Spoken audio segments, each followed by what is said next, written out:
नमस्कार, मैं हूं नीरू भल्ला। आप देख रहे हैं समाचार सच टीवी। कोलोरेक्टल कैंसर से पीड़ित लोगों के लिए एक सुव्यवस्थित उपचार कितना कारगर हो सकता है, इस पर जागरूकता अभियान बढ़ाने के लिए max super speciality hospital Vaishali ने एक खास सत्र आयोजित किया। इस सत्र में हल्द्वानी के 56 वर्षीय कुंदन सिंह की प्रेरणादायक कहानी साझा की, जिन्होंने कैंसर से सफलतापूर्वक लड़ाई लड़ी। कोलोरेक्टल कैंसर दुनिया में तीसरा सबसे आम कैंसर है और कैंसर से होने वाली मौतों का दूसरा सबसे बड़ा कारण। मार्च को कोलोरेक्टल कैंसर अवेयरनेस मंथ के रूप में मनाया जाता है और इसी अवसर पर यह विशेष सत्र आयोजित किया गया।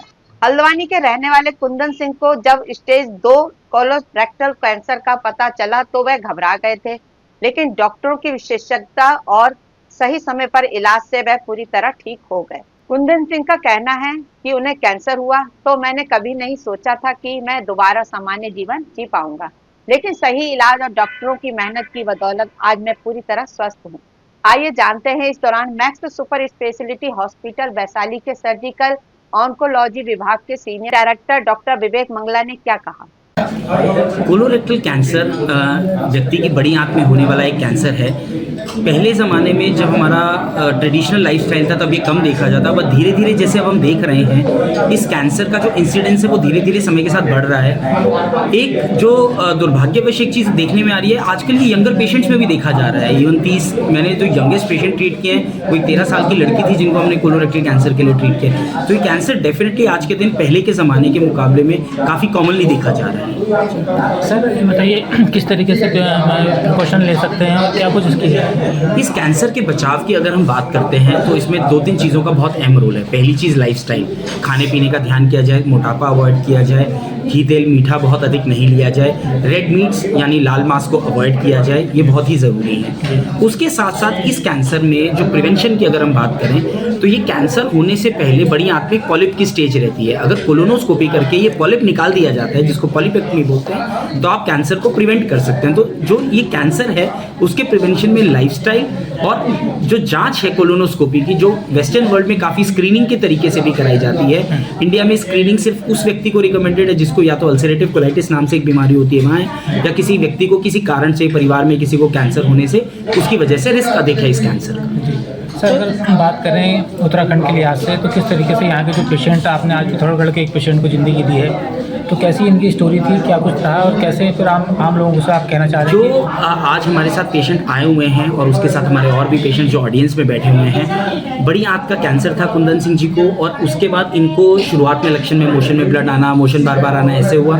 उसके बाद इनका डायग्नोसिस हुआ, फिर इलाज हुआ, सर्जरी हुई, कीमोथेरेपी हुई, और आज इस पेशेंट को 60-सवा साल के करीब हो गया, पूरा इलाज करे हुआ, आज बिल्कुल ठीक है।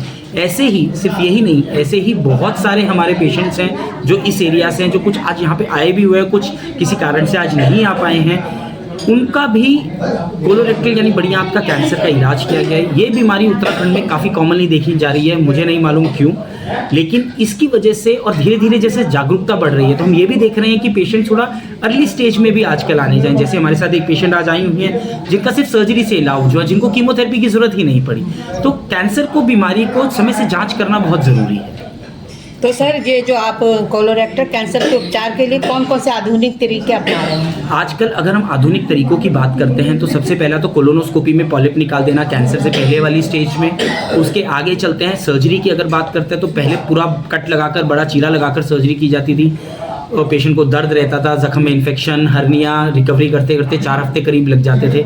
आजकल ये सर्जरी छोटे छोटे कट्स दूरबीन से कर दी जाती है, जिसको लैप्रोस्कोपिक और रोबोटिक तरीके दोनों से की जाती है। क्या चौथे स्टेज में भी इसका इलाज संभव है। चौथी स्टेज में भी कुछ ऐसी पेशेंट्स होते हैं जिनको या तो फेफड़ों में, लंग्स में या लिवर में थोड़े बहुत स्पॉट्स या बीमारी दिख रही है, जिसको कीमोथेरेपी और सर्जरी या फिर कभी कभी और मॉडर्न टेक्निक से ट्रीट कर बीमारी को क्योर भी किया जा सकता है। ज़्यादातर पेशेंट्स को अगर हम सिर्फ दवाई भी देते हैं स्टेज 4 में तो ज़्यादातर पेशेंट्स 2.5 साल, 2 से 2.5 साल आराम से चलते हैं, और कुछ पेशेंट्स उससे भी ज़्यादा ठीक चलते चले जाते हैं। सर हल्द्वानी की बात करें तो यहाँ पर कहाँ पर आप अवेलेबल हैं और हम यहाँ पर साईं हॉस्पिटल में चौथे बृहस्पतिवार को एक कैंसर की ओपीडी करते हैं, जिसमें हम पेट के कैंसर के मरीजों को, कुछ नए पेशेंट्स को और जो हमारे फॉलोअप पेशेंट्स रहते हैं उनको देखते हैं। सबसे बड़ी सुविधा इन पेशेंट्स को क्या रहती है कि इलाज के लिए तो चलो दिल्ली चले गए, उसके बाद हर महीने दिखाना है, 2 महीने में दिखाना है, 3 महीने में ब्लड टेस्ट लोकली कराकर वो अपना फॉलोअप यहाँ पे आराम से कराते रहते हैं। ठीक, थैंक यू सर। धन्यवाद।